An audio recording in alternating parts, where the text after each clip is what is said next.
오늘 추수감사주일날 함께 여러분들과 나누려고 하는 말씀은 데살로니가전서 5장 18절 되는데 제목은 범사에 감사하라. 이렇게 이제 말씀이 제목이 정해졌습니다. 오늘 한번 본문을 보시면서 오늘 같이 생각해 보도록 하겠습니다. 시작. 범사에 감사하라. 이는 그리스도 예수 안에서 너희를 향하신 하나님의 뜻이니라. 아멘. 자, 저 구절에 한번 유심히 보시면서 제가 고등학교를 졸업한 그 다음 해에 그러니까 보통 고등학교를 보통 그 당시에 2월 달 정도에 이제 졸업식 같은 걸 하고 그랬던 기억이 납니다. 그 졸업식이 끝나는 인양 전양 시간에 제가 교회를 처음 나가게 되었어요. 저희 집에 살고 있는 형벌되는 총각이 한 분 계셨는데 고조망 때 술 좋아하시는 이제 그런 장사하시는 분이었는데 어느 날 일요일 날 아침에 제가 이렇게 아침에 일어나서 문 밖에 나와 있으니까 저를 보면서 하는 말이 은서봐 오늘 교회 같이 갈래? 이렇게 물어보는 거예요. 아니 다른 분들이 좀 이렇게 거룩하고 깨끗하고 좀 이렇게 삶이 충실한 분이 그렇게 말씀하시면 좀 다르게 들을 텐데 뭐 고주망태 이런 거 좋아하시고 노는 거 좋아하시고 뭐 이렇게 잡기 같은 거 좋아하시고 이런 분이 느닷없이 저한테 교회를 갈래? 이렇게 물어보는 거예요. 저는 깜짝 놀랐어요. 아니 교회를 왜? 그랬더니 이제 자초지종을 설명하면서 자기랑 같이 근처에 장사하는 선배뻘 되시는 분이 있는데 10여 년 동안 근처에 장사하면서 맨날 교회 한 번만 와달라고 그렇게 사정을 했다는 거예요. 이게 이제 미루다 그 미루다가 이제 오늘 내가 가기로 했는데 막상 문 앞에 나서려고 하니까 너무 창피하다는 거예요. 그래서 저를 좀 볼모 삼아서 같이 갔으면 좋겠다. 아마 그랬던 그 기억이 납니다. 저는 이제 그 이후로 교회를 나가게 됐고 제 기억에는 그날 저는 계속해서 이날까지 주일 한 번 빠지지 않고 계속해서 교회를 다녔고 제가 기억하는 그분은 그날 이후는 교회를 다니지 않으셨어요. 근데 제가 그 이후에 교회를 다니면서 성경을 보게 됐겠죠. 근데 성경을 보시면서 여러 가지 의문점이 드는 것 중에 하나가 뭐였냐면 오늘 함께 나누고 있는 이 데살로니가전서 5장 18절이 저는 이게 하나님 말씀이요 예수님 말씀이 성경 말씀이야 하면서 저 제 안쪽 마음 구석에서는 왜 이런 식으로 말씀하셨을까? 뭔가 잘 이해가 되지 않는 받아들이기 어려운 그런 의문점의 부분들이 있었습니다. 그래서 묵상하게 됐고 그리고 잊어버리게 됐고 또 묵상하다가 잊어버리다. 그다음 이제 시간이 지나면서 어느 날 보니까 저도 모르게 제 안에서 이 말씀이 정리가 되어 있다는 것을 발견하게 되었습니다. 오늘 그 얘기를 여러분과 잠깐 같이 나누려고 합니다. 한번 성경을 다시 볼게요. 다시 한번 읽어볼 텐데 범사에 감사하라. 이는 그리스도 예수 안에서 너희를 향하신 하나님의 뜻이니라. 이렇게 읽는 과정 속에 제 마음에 탁 걸리는 부분들이 있었어요. 그래서 이제 그 단어에 집중을 하게 됐는데 이 구절을 보니까 제 입장에서 봤을 때 이 구절에서 중요 단어가 세 가지로 떠오르게 되었습니다. 어떤 내용이냐면 첫째, 범사에 감사하라. 또 하나는 뭐였냐면 하나님의 뜻이다. 그죠? 또 하나가 뭐였어요? 그리스도 예수 안에서. 이게요, 저는 이렇게 성경을 대하면서 이걸 왜 이렇게 말씀하셨을까? 이렇게 말씀하신 하나님의 의도는 뭘까? 저 안에서 이해되지 않는, 받아들여지지 않는 부분적인 그런 마음들이 있었던 게 사실이었습니다. 자, 첫 번째 생각해 보려고 그러는 것은 범사에 감사하라. 이렇게 지금 말했단 말이에요. 근데 범사에 감사하다. 감사하는 건 이해가 돼요. 그죠? 고맙습니다. 감사합니다. 우리가 감사하다는 말을 종종 하잖아요.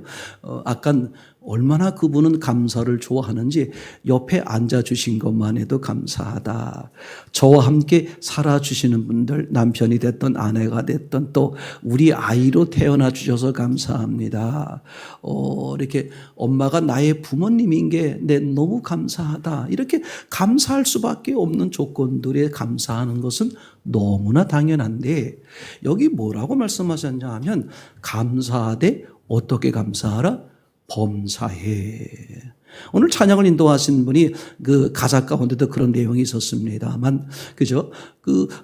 범사에 이렇게 말하는 의미는 뭐냐면 어떤 상황에서도 그런 뜻이 되는 거죠. 그럼 여기서 말하려고 하는 어떤 상황이란 게 어떤 거겠어요? 감사하지 못할 만한 상황임에도, 그죠? 이게 어려운 거예요, 그죠? 제가 조금 그 당시에 청년 때 교회를 처음 나갔을 때 이 구절에 대하면서 이제 이런 말씀들을 그때 가장 많이 배웠어요. 항상 기뻐하라. 그죠? 쉬지 말고 기도하라. 범사에 감사하라. 그러니까 쉬지 말고 기도하라는 것도 사실은 이해가, 그럼 공부는 언제 하고 일은 언제 하고 밥은 언제 먹고 잠은 언제 자고 쉬지 말고 기도할까? 이런 의문점이 진짜 들었어요. 여러분들은 너무나 은혜가 많으신 분들이라 말씀을 읽으면 탁탁 아멘 그렇게 나오는 훌륭한 믿음의 분들이지만 저는 아주 이 아가지가 나빠가지고요. 뭘 들으면 이게 말이 돼? 이렇게 해서 부딪히고 버리고 보류해 두는 것들이 많았다는 생각이 들고 그러기 때문에 하나님이 저 같은 놈을 이렇게 목회자로 부른 게 아닐까 하는 생각이 들기도 합니다. 쉬지 말고 기도하라. 이것도 이제 고민하다가 잊어버렸다가 고민하다 시간이 지나면서 어느 날 나도 모르게 이게 그런 뜻이었구나. 그렇게 풀리기 시작했고요. 항상 기뻐하라 그러는 것도 아니 어떻게 항상 그죠? 이게 always 그런 말이거든요. 어느 때나 기뻐하라 그런 말인데 이게 그게 가능한 얘기냐는 말이죠. 그러다가 이것도 시간이 지나면서 내가 막 고민하고 3박 4일 금식했더니 깨달아지고 그런 게 아니고 생각했다가 잊어버리고 생각했다 잊어버리고 하는 중에 나도 모르게 내 안에서 그게 이게 이런 뜻이구나 하고 해결이 되었죠. 오늘 생각해 보는 것도 바로 그런 거예요. 범사에 감사하라. 그죠? 범사에 감사하면 좋겠다. 이렇게 말씀하셨으면 훨씬 더 제가 이해가 쉬웠을 것 같아요. 뭐라고 썼냐면 명령어로 썼어요. 반드시 감사해야 된다. 어느 상황에서도. 감사할 수 없는 상황에서도. 자, 한번 이제 들어보세요. 한번 같이 해볼까요? 감사하라. 네. 감사할 수 없는 상황에서도. 제가 이제 믿음이 생기고 열심히 신앙생활하고 제가 열심히 신앙생활하니까 주변에 자매들이 저를 좋아하는 분들이 굉장히 많았어요. 그중에 제가 쳐다보지도 못하고 있던 지금 함께 살고 있는 분이 저와 결혼하겠다고 탁 나서 주셔가지고 제가 얼마나 쉽게 결혼했는지 잘 몰라요. 얼마나 쉽게 결혼했는지 잘 몰라. 알아요. 교회 열심히 하면 예수님 열심히 따라가면 너무 쉽게 그죠? 일이 풀려간다는 것을 경험하게 되었어요. 아니 이제 그렇게 하면서 제가 그때 들었던 내용이 뭐였냐면 범사에 감사하라. 이걸 어떻게 이제 받아들였냐면 처음엔 이해가 안 되다가 나중에는 감사할 수 없는 상황에서도 뭐하라? 감사하라. 명령어로 썼으니까 따지지 마. 왜? 하나님이 말씀하셨으니까. 하나님이 감사할 수 없는 상황임에도 불구하고 뭐 하라고? 감사하래. 이렇게 이제 이해가 됐고 받아들여지게 되었습니다. 그런데 이게 어느 날 얼마나 잘못되었다는 사실을 또 저도 모르게 시간이 지나면서 마음속에 자꾸 정리가 되었다는 것이죠. 범사에 감사하라. 그러니까 감사할 수 없는 상황임에도 불구하고 감사하라. 왜? 하나님이 그렇게 원하시고 그게 하나님의 뜻이고 하나님이 그렇게 명령하셨으니까. 그러니까 살인하지 마라, 간음하지 말라, 도둑질하지 말라 그렇게 말씀하신 그분이 범사에 감사하라. 감사할 수 없는 조건임에도 불구하고 감사하라. 이렇게 말씀하신 것으로 알아들었는데 시간이 지나면서 이게 어떻게 정리가 되었냐면 이렇더라고요. 아니, 감사할 수 없는 조건임에도 불구하고 하나님 감사해야 됩니까? 이렇게 제가 이제 따지려고 들면 드라마예요. 실제 그런 일이 있었던 게 아니라 혼자 생각해 보는 거예요. 옆에서 목사님이 얘야 그러지 마라. 하나님이 그렇게 명령하시지 않았니? 그러니까 감사할 수 없는 조건임에도 불구하고 감사하라고 하나님이 그렇게 말씀하셨으니까 그분이 어련히 알아서 말씀하셨겠니? 그냥 그 말씀 그대로 순종해. 이렇게 옆에서 목사님이 저에게 거들어서 제가 하나님 앞에 따지지 못하도록 하셨을 것 같아. 그런데 제가 더욱 하나님의 은혜를 받기 시작한 건 이런 거였어요. 감사할 수 없음에도 불구하고 감사하자. 이제 그렇게 신앙생활을 하면서 하나 둘 시간이 지나면서 정말 감사할 수 없는 그런 조건이나 일들이 생기곤 그렇게 됐어요. 이제 그럼에도 불구하고 저는 이를 악물고 진짜 감사에 우러나오는 건 아니고 그렇게 명령하셨으니까 그렇게 하나님이 말씀하셨으니까 그분이 갑이고 난 을이니까 갑이 시키는 대로 해야지. 아니 뭐 중이 뭐가 싫으면 뭐 절이 싫으면 중이 떠나야 절 보고 떠나라 그럴 수 없지. 내가 교회를 떠나지 않는 한 내가 예수님을 떠나지 않는 한 내가 싫어도 어떻게 돼야 돼? 싫어도 받아들여야지 뭐 이런 개념에서 그저 뭘 하게 됐다? 감사하자. 그냥 억지로라도 감사하자. 이제 그렇게 하면서 몇 번 시간이 지나게 됐는데 제가 뭘 깨닫게 됐냐 하면 감사할 수 없어서 감사를 억지로라도 하는 그 몇 번의 과정들을 통해서 이게 감사한 거였구나. 그래서 지금은 그게 어떻게 정리가 됐냐 하면 이렇게 정리가 됐어요. 범사에 감사하라. 이 말은 감사할 수 없는 조건임에도 불구하고 감사하라. 그런 명령의 말씀이 아니라는 것을 알게 되었어요. 그러면 그게 무슨 얘기일까? 범사에 감사하라. 어떤 상황에서도 감사하라. 그 어떤 상황이라는 걸 붙인 걸 보면 감사하게 보이지 않는 사건. 감사가 뭐야? 저주해도 시원치 않을 바는 그런 상황임에도 불구하고 저주를 접어두고 감사하라. 이렇게 말씀을 하시는 것도 어떻게? 권면조가 아니라 명령조로 말했다는 것이죠. 저는 문득 이런 생각이 든 거예요. 하나님, 얼마나 자신이 당당하시기에, 자신만만하시기에, 아니, 우리 인생을 살아보셨어요? 그죠? 하나님은 영이시니까, 완전하신 분이니까, 육체를 가지고 있는 우리 인간을 살아보셨습니까? 희로애락이 얼마나 많고 삶에 좋은 일보다 언짢고 힘들고 여러 가지 그런 일들이 많이 있을 수 있고 도저히 감사하고 싶어도 감사할 수 없는 상황이 얼마든지 벌어질 수 있는 이 상황에 그죠? 하나님은 마치 남의 이야기 하듯이 야 감사해 그죠? 이렇게 말씀하시는 것에 대해서 많은 사람들 앞에선 아멘 하고 예배가 끝나고 돌아서 갈 때는 마음속엔 노멘 받아들여지기가 어려웠던 거였거든요. 근데 시간이 지나면서 삶을 경험하다 보니까 이게 어떻게 깨달아지고 하나님의 음성으로 들리기 시작했냐면 범사에 감사하라. 지금은 어떻게 고백이 되냐면 아멘. 예, 맞습니다. 그렇죠. 당연한 거죠. 아마 하나님은 옛날 분이시라 그런가? 지금 같으면 어떻게 표현해요? 하나님이 그렇게 말씀하시면 하나님이 범사에 감사하라.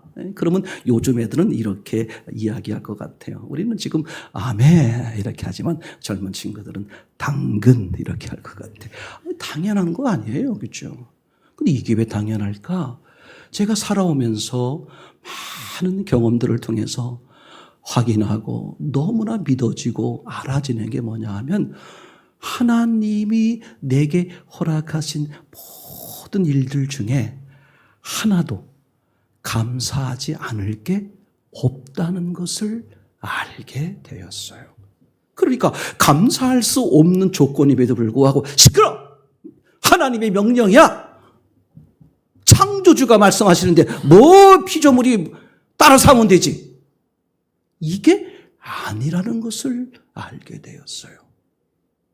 이 하나님께서 왜 범사에 감사하라 그렇게 말씀하셨느냐? 내가 삶의 수많은 여러분들이 겪는 수많은 인간 사이에 있는 모든 일들 속을 들여다보니까 이게 어떤 거였더라? 내게 감사한 거였더라.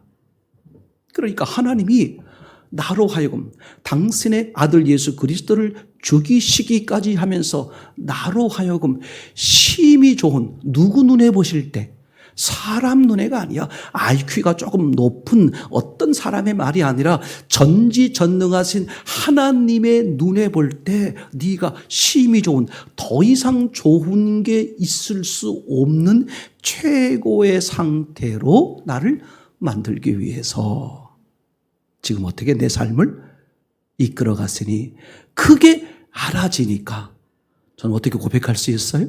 와우! 하나님이 내게 주시는 모든 것들, 내 삶에서 겪는 이 모든 것들이 사실은 뭐였다? 너무나 감사하고 또 너무나 감사하고 또 너무나 감사할 수밖에 없는 거였더라. 그런 고백이 나오게 되는 거죠. 그죠? 그래서 범사에 감사하라. 이게 하나님의 뜻이다. 그러면서 우리에게 이게 하나님 안에서 너무나 감사하다고 고백할 수밖에 없는 그 이유가 뭐였냐면 예수 그리스도 때문에 라는 사실을 고백하게 되는 거죠. 그래서 우리가 두 번째 그림을 보려고 그러는데 에베소서 1장 4절에서 6절 말씀의 그림을 보려고 합니다. 보면 이렇게 써 있습니다. 4절에 뭐라고 써 있냐면 하나님이 창세 전에 우주 만물을 만들기 전에 하면서 하나님은 우주 만물을 만들기 전에 먼저 너를 보셨다는 거예요. 이번에 시험 본 주연이를 받고 연어를 받고 이미 창조 이전에 세상이 만들어지기 이전에 이미 하나님은 누구를 보셨다? 나를 보시고 나를 염두에 두시고 어떤 염두에 두셨느냐? 흠없고 거룩하게 되도록. 여러분, 사람이 흠없고 거룩하게 된다는 것은 곧 무슨 모습이라는 거예요? 하나님이죠. 그렇죠? 그래서 사람을 만들 때 하나님의 형상으로. 그죠? 이걸 언제 정하셨다? 세상 창조 이전에 주연이가, 연호가 태어나기 전에, 아니, 그 부모님이 태어나기 전에, 그 할아버지가 태어나기 전에, 저 꼭대기, 그죠? 그 할이 태어나기 전에 이미 하나님은 어떻게 하셨다? 정하셨다. 어떻게 정했다?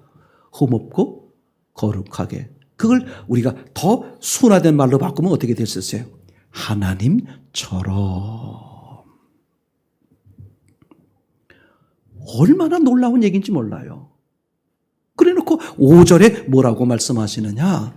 그래서 흠없고 거룩하게 하기 위해서, 그죠? 그럼 거꾸로 말하면 흠이 있고 거룩하지 않은 우리를 흠없고 거룩하게 하겠다는 거죠.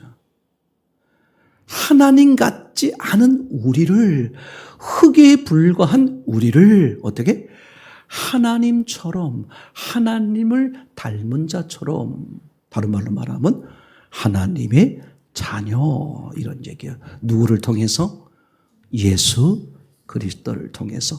언제 계획하셨다고요? 창세 이전에. 그럼 그렇게 하시는 하나님의 목적, 의도가 뭐냐? 6절에 말씀하고 있죠. 그 상상할 수 없는 일방적으로 베푸시는 그 하나님의 은혜를 너희가 알아줘서 와우, 이게 하나님의 은혜였구나. 그게 알아지면 어떻게 되겠어요? 나를 흠없고 거룩하게 하셨네? 창조주의 자녀가 되게 하셨네? 심히 좋게 하셨네? 그죠? 다시 말하면 퍼펙트 되게 하셨다는 뜻이거든요. 그렇게 하셨네? 이게 알아지게 되면 내 입에서 뭐가 나올까? 날마다 하나님 앞에 감사할 수밖에 없게 되겠죠. 그죠? 얼마나 놀라운 사실인지 몰라요. 하나님은 이미 창세 이전에 어떻게 하셨다? 하나님께서 더 이상 좋을 수 없는, 하나님 눈에 보실 때 심히 좋은 베스트 라이프예요. 어린아이가 봤을 때 최고로 좋아. 그러면 뭐 초코파이나 아니면 조금 더 하면 초콜릿 무슨 뭡니까? 그런 케이크 같은 거 이런 거. 그런 정도 생각할 수 있지만 이게 누구야? 어른도 아니고 창조주 하나님 보실 때에 더 이상 좋을 수 없는 최고가 되게 하셨다. 이게 여러분 알아지면 있잖아요. 여러분 인생 있잖아. 상상할 수 없이 상상이 안 돼. 상상할 수 없이 기쁨과 평안과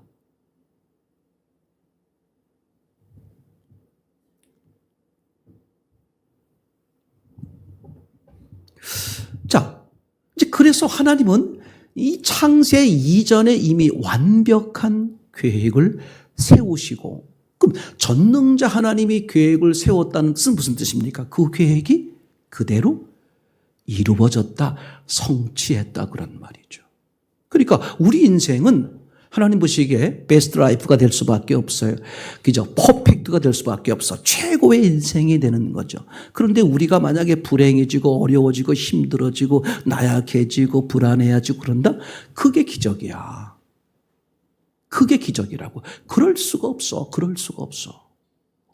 아니, 전능자가 우리를 심히 좋게, 그죠? 흠없고 거룩하게 하나님의 자녀로, 하나님과 버금가는 그런 존재로 만드셨는데 어떻게 불행할 수 있고, 어떻게 그죠? 낙심이 되고 절망이 되고 불안하고, 그죠? 곧 그럴 수가 없다. 근데 그런 일이 생기면 그게 오히려 기적이다 할 정도로 하나님이 지금 당당하게 너무나 자신 있게 말씀하는 거죠. 그죠? 그러면서 하시는 말씀이 뭐라고요? 범사에 감사하라. 그죠? 그죠? 자, 다른 구절에서 한번 찾아보겠습니다. 디모데전서 4장 4절에서 5절 말씀인데 세 번째 그림 한번 보시면 이렇습니다. 하나님이 지으신 모든 것은 어떻다? 선하다. 그죠? 그러니까 하나님이 하시는 모든 일은 선하셔. 하나님이 지으신 모든 것, 하나님이 계획하신 모든 것들은 선해, 좋은 거예요. 그죠? 그래서 그걸 어떻게 받으면 돼? 감사함으로 받으면 버릴 게 없다. 누가 하신 말씀이에요? 하나님이 하신 말씀이에요. 그럼 이걸 우리가 어떻게 받으면 될까? 감사함으로 받는데 뭐라고 써 있습니까? 말씀과 기도로. 그러니까 예수 그리스도를 통해서요, 그 하나님이 계획하신 대로, 하나님의 말씀대로, 하나님의 이끄시는 대로 살면 우리를 향한 그 하나님의 계획, 그 선하신 계획이 어떻게 된다? 완성되고 내게 실제가 된다. 아멘. 이게 하나님이 우리를 향한 아주 완벽한 계획인 거죠. 그죠? 자, 그래서 우리를 향한 하나님께서 하실 수 있는 모든 계획, 모든 일들을 다 뭐 하셨어요? 완성해 놓으신 거야. 아들 예수 그리스도를 죽여가면서까지. 그러니까 우리 인생이 불행할 수 없어요. 잘못될 수 없고, 그죠? 하찮은 인생 없고, 어머니 왜 날 낳으셨나요? 그죠? 그렇게 항변할 이유가 없는 거죠. 그죠? 욥이 고백했던 것처럼 그 하나님의 이 놀라운 은혜를 알지 못했을 때 욥이 뭐라고 고백합니까? 내가 엄마에게서 태어나지 않았더라면, 내가 태어났더라도 내게 젖을 주시지 않으셨다면, 이렇게 그저 태어난 것에 대한 한탄, 그런 욥의 이야기를 보게 됩니다만, 결국은 욥이 그 하나님의 은혜가 알아지니까 뭐라고 고백하게 돼요? 그죠? 내가 하나님을 잘못 알았습니다. 오해했습니다. 내가 그동안에는 귀로만 들었는데, 막연하게 생각했는데, 하나님에 대해서 막연하게 안 하는데 이제 눈으로 봅니다. 이 눈으로 본다는 게 아니라 내게 그 나를 향한 하나님의 그 완벽한 계획과 사랑이 뭐가 됐다? 실제로 알아지고 믿어졌습니다.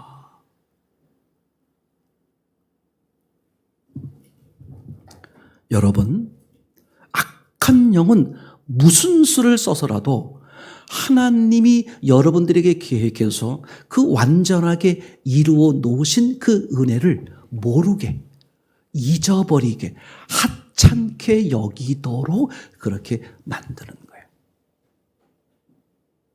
네가 뭘 잘해서, 네가 뭘 잘해서, 네가 뭘 열심히 했다고, 네가 뭘 수고한 게 있어서, 네가 뭐 착하게 살았어, 뭐 했어. 마귀는 끊임없이 내 모습을 건드리면서 나는 그런 하나님의 은혜를 입을 수 없는 존재라는 식으로 나를 넘어뜨리죠. 여러분, 하나님은 이거 보세요. 언제 나에 대한 이 완벽한 계획을 이루어 놓으신 것을 언제 했다고? 내가 태어나기 전이야.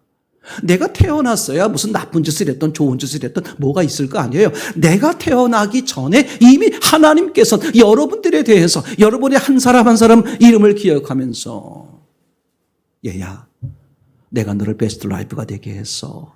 너 퍼펙트한 인생이 될 수 있도록 내가 이미 그렇게 설계해서 그 설계도대로 지금 내가 너를 이끌어가고 있어. 나에게 맡기렴. 그죠? 내 말을 들으렴. 그러니까 하나님의 백성이라고 말하는 이스라엘 백성들에게 하나님이 하신 말씀 제일 첫 마디가 뭐냐면 이거예요. 이스라엘아, 들으라. 신명기 6장 4절. 뭐라고요? 넌 들으면 돼. 그게 전부 다야. 네가 사는 거 아니야. 내가 사는 거야. 네가 살던 너는 예수님이 너와 함께 죽었고, 오늘 예수님과 함께 부활할 때 이젠 네가 사는 게 아니라 네 안에서 누가 사는 거다? 예수님이 사는 거다. 아멘. 누구도 절망할 수구나, 누구도 그저 망하거나, 누구도 잘못되거나, 누구도 저주받은 인생은 아무것도 없는 거예요. 약한 영은 그렇지 않아. 네가 돈이 있어? 네가 뭐 착한 일 뭐 한 게 있어? 네가 네가 뭘 할 줄 알아? 너 그동안에 어떻게 살았어? 이거 보세요. 이거 보세요, 제발. 자식을 정할 때 우리 주연이 엄마한테 한번 물어봅시다. 그죠? 이선정 집사님, 아들을 선정했나? 자, 그 주연이가 이선정 집사님의 아들이에요. 아들의 기준이 뭐야? 착해서? 착하기도 하지. 딱 하나 기준이야. 내가 낳았으니까. 내 생명이 너 안에 있으니까. 네가 잘했고 못했고 그건 두 번째, 세 번째, 10번째 문제야. 자식의 기준은, 하나님의 자녀의 기준은 다른 거 아무것도 없어. 하나님이 낳아주시는 거야. 엄마가 낳아주는 거라고. 부모가 낳아주는 거야. 그럼 내 자식이야. 창세 이전에 이미 하나님은 우리를 하나님의 자녀로 낳으셨다는 거야. 예수 그리스도를 희생해 가면서. 그죠? 그럼 우리가 할 일이 뭐냐? 그 하나님이 해 놓으신 일을 뭐 하는 거야? 알아서 받아들이는 것 뿐이에요. 자, 마지막으로 우리 주기도문 한번 보겠습니다. 주기도문. 예, 주기도문 구절 가운데 이런 구절이 나옵니다. 그죠? 하늘에 계신 우리 아버지요. 그죠?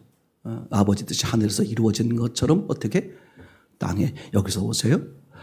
아버지의 뜻이 어떤 뜻이었습니까? 오늘 이야기로 나누면 나를 흠없고 거룩하게 하시고, 그죠? 또 다른 말로 말하면 하나님의 자녀가 되게 하시고, 맞습니까? 자, 그렇게 완벽한 완전한 나를 계획하시고 이루신 그 뜻이 어디에서 이루어졌다? 하늘에서 이루어졌어. 이미 하나님이 다 이루어 놓으셨단 말이죠. 그래서 그 하늘에서 이루어진 것이, 그죠? 내가 할 일이 뭐다? 이 땅. 이 땅의 가장 작은 범위는 어디야? 나야, 나. 내게 이루어지게 하옵소서. 그러니까 하나님이, 그죠? 심히 좋게 한 퍼펙트한 인생을 만들어 놓으셨는데 내가 그걸 노력해서 애쓰고 수고해서 그런 인생을 만드는 게 아니고,